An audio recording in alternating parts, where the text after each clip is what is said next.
ومضتنا النهارده بقى عن اول انسان دخل الاسلام، اول لسان نطق الشهادتين، ام المؤمنين ستنا خديجه بنت خويلد ابن اسد.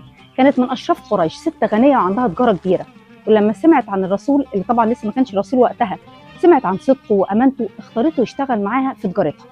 ويذكر في كتب السيره انها حلمت مره ان في شمس ساطعه قويه بتنزل وتدخل تنور بيتها كله.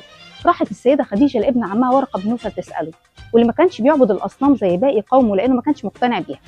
حكت له عن الرؤيه اللي شافتها، قال لها دي علامه على وجود نبي، ويمكن تكوني زوجه ليه في يوم من الايام. وحصل. ولما اتجوزت النبي كان عندها 40 سنه وهو كان عنده 25 سنه، يعني قبل البعثه ب 15 سنه. وكانت طول عمرها داعمه ليه في كل الاوقات.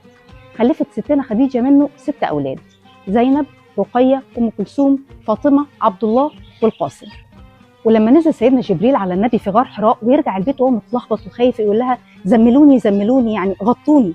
فتساله ويحكي لها الحبيب، ترد عليه بقوه وتقول له والله لا يخزيك الله ابدا. شايف الثبات؟ الثبات مش بس هنا، الثبات لما يموت لها اولادها الاثنين عبد الله والقاسم.